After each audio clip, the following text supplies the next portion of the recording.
Sabrina Carpenter just announced her upcoming album, Man's Best Friend. The lead single is Man Child, a revenge song against her ex-boyfriend, Barry Keoghan.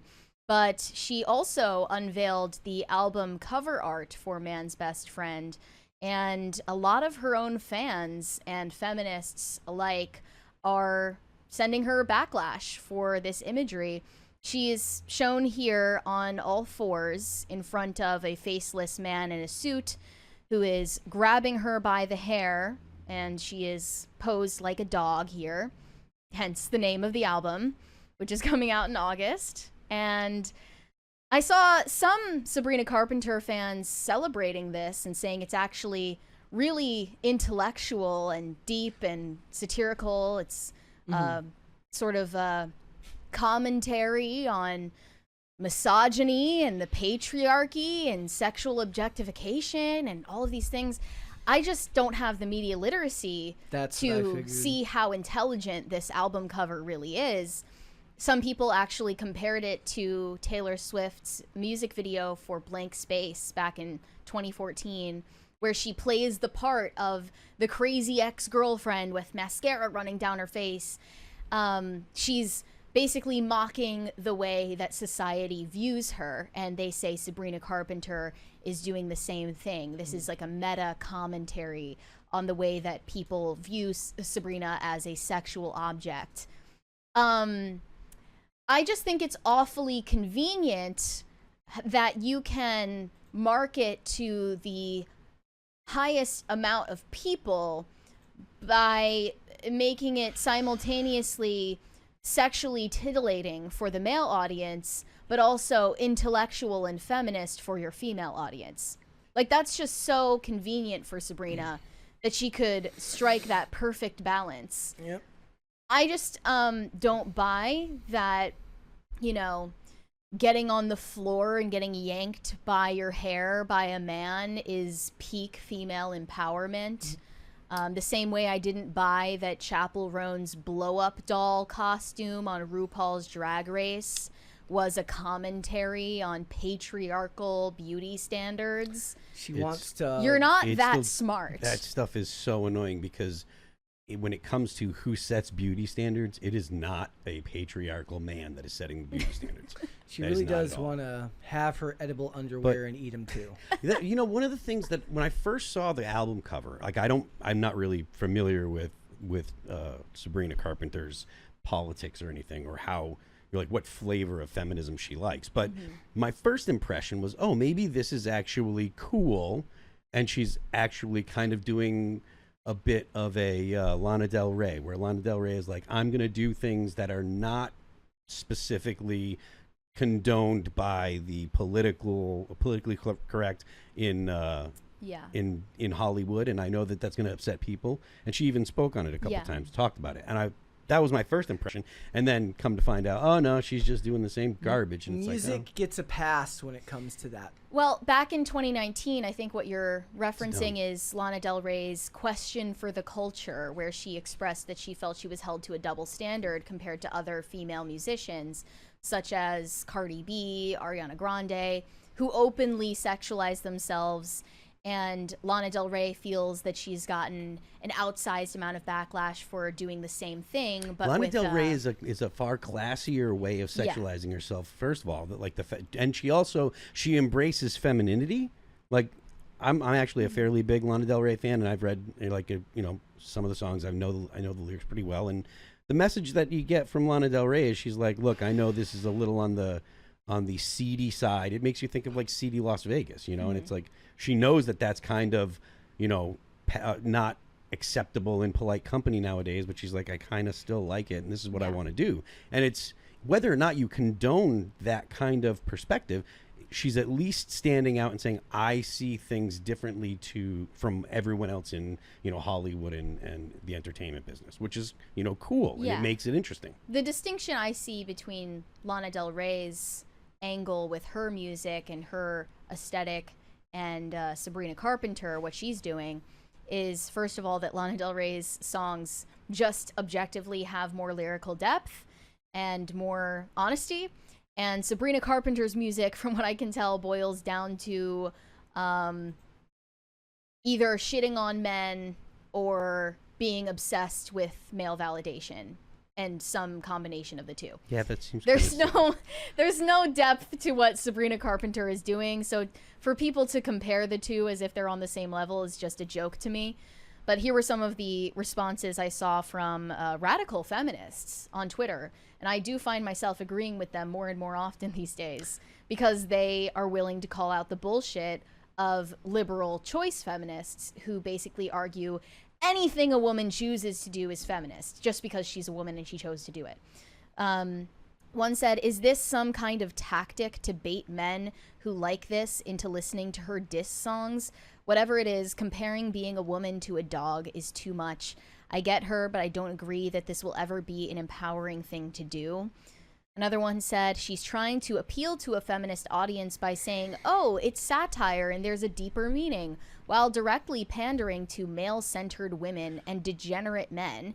Even if it is satire with no malicious intent whatsoever, it's done in very poor taste. There's that media literacy they're always talking about. You just don't get it. You're not smart enough to understand how deep my intentions were with my art. Exactly. So that's just the easy comeback that they can throw at you if you have any problem with the messaging behind her art.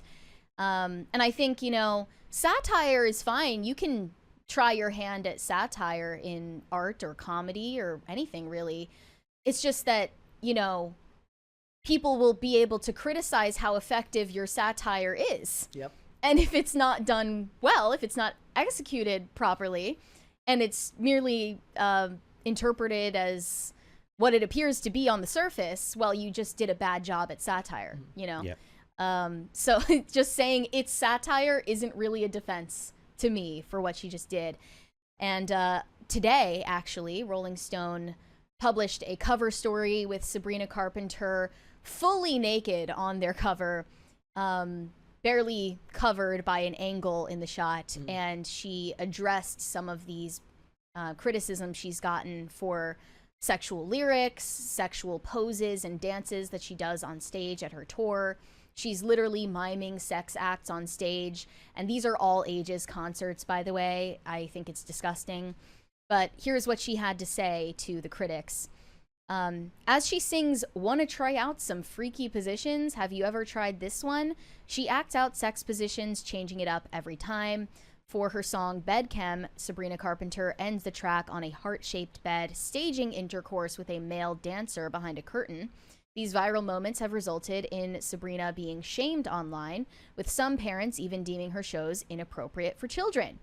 That is true. They are not appropriate. She said, "It's always so funny to me when people complain. They're like, all she does is sing about this. But those are the songs that you've made popular. Clearly you love sex. You're obsessed with it. It's in my show. There's so many more moments than the Juno positions, but those are the ones you post every night and comment on. I can't control that. If you come to the show, you'll also hear the ballads. You'll hear the more introspective numbers. I find irony and humor in all of that because it seems to be a recurring theme. I'm not upset about it, other than I feel mad pressure to be funny sometimes. This is an important topic for Sabrina Carpenter, and we discuss it again a few weeks later. She says, I don't want to be pessimistic, but I truly feel like I've never lived in a time where women have been picked apart more and scrutinized in every capacity.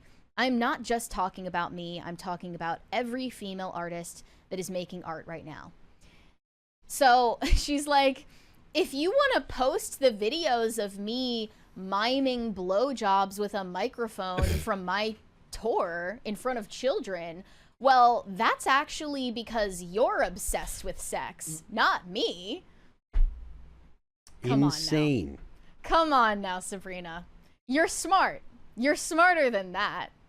She's playing dumb. She's playing dumb, and she's not actually addressing the criticism. She's just gonna point it.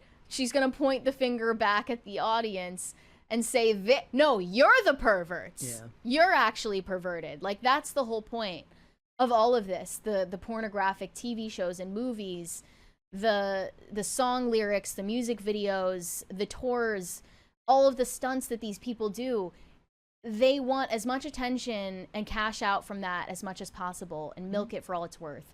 But then they will say, no, you are disgusting. If you buy my product, if you buy tickets to my show, if you spread, you know, my social media viral moments, if you buy my merch, if you support any of this, you're actually the problem, not me. I didn't start this discourse, you did. It's the most intellectually lazy and just straight up disingenuous clapback I might have ever heard. Well, I mean, what did I say to you earlier? I said it would have been sweet to be a pop star in like the back in the day when you didn't have to intellectualize your response and you could just kind of let your team do it. You could let your agent and your manager and your publicist do all of your responses. Like how easy it would have been to be some type of risque pop star in the 2000s when Britney's publicist just issues a response for whatever she does. Good times for them back then. But I did point out Britney was grilled pretty hard by the media for her stunts, especially the Madonna kiss and, you know, the schoolgirl outfit. Everything that she did was criticized, and she did have to answer for it in interviews. It just wasn't on social media. Yeah, well, that's what I'm saying. Like, it's one thing to get some pushback every couple of months when you go to give an interview before you release a single. It's another thing to be called to talk or to answer for everything you've done all the time, no matter what. And that her level of fame, that's going to be literally every moment of every day because somebody's going to have a problem with you. Yep. Yeah, but I would just say, like, can you not over-intellectualize just the fact that you want to be naked on the internet and in front of children? Like, you can just say that that's what you want to do because you're a disgusting person. She should have just... It doesn't have to be a statement. It doesn't have to be like some kind of societal commentary. It's clearly not that deep. When she does the photo like this, what she should have done is brought an audio recorder and just listened to whatever the pitch was from the art designer, because this wasn't her idea. She's not an art designer. She's not a photographer. She doesn't design cover. Somebody pitched this, and then it was approved. So just, you know, it's the guy who goes, and then you lay on the floor on all fours like a dog. But what it is you're looking up at the patriarchy. Yeah. And you just copy whatever he said to you and put that in your statement. Yeah, That's exactly. fine. There's a picture of Sabrina Carpenter rolling around on the internet right now holding an AK. And I think that my opinion of her has changed now. So Phil's like, you know what? I just retweeted it. He's like, you know what? I've changed my mind. Yep. I think that was from the Man-Child music video. It was very cinematic. I really thought that was a well-done music video. Like, I will admit that. But for the most part, her aesthetic and the world building around her music is mismatched with the message that's actually contained in it. That's probably true because like what I'm appropriate for them anymore. But what I'm picking up from this picture again is the same kind of thing where it's like, is she making the same kind of arguments or the same kind of statements that Lana Del Rey is making? Like, this is holding an AK-47 is not very progressive leftist kind of stuff. You know what I mean? She's not as talented or intelligent as Lana Del Rey. Maybe that's true. Maybe you could say that she was influenced by it, but this is a poor imitation at best. Maybe it bothers her that her art isn't held in the same intellectual regard as other artists. Chase your bag and stop complaining then. She's like joking about how everyone's complaining. I'm hearing you complaining a whole lot, you know? And aside from anything Sabrina Carpenter has done or said, I do find it fascinating that there is this bifurcation of online feminists, and they are fully in a feminist civil war online right now between the liberal feminists, the choice feminists, whatever you want to call it, the girl power, women supporting women movement, and on the other side is the radical feminist movement that is finally pointing out the preposterousness of the idea that men can become women and invade women's spaces. So they're also pointing out how nonsensical it is to objectify yourself in the name of protesting objectification. Like, they see through that bullshit, but it is worrying that the rad femmes are becoming way more radical and extreme than the other side. Yeah, but the thing is like on Feminist D-Day, you're with the Rad Femmes. I am. Storming the beaches of Normandy against Yeah, because I believe the Rad Femmes are onto something. They're not fully at the truth, but they are approaching the truth slowly but surely. Yeah. And I think there are a lot of Rad Femmes who started out as lib femmes, choice feminists, and a lot of Rad Femmes as well who end up just becoming Catholic and coming to the fullness of truth about why men and women are different and why both of those roles are equally valuable and dignified. And we don't need to make this cartoonish battle of the sexes discourse anymore. We don't need to divide women and men further. And you can realize eventually that men and women complement each other. Thanks for watching. Listen to full episodes of Pop Culture Crisis on Spotify. Keep up with us on social media and make sure you subscribe and ring that bell so you never miss the show. Bye, guys.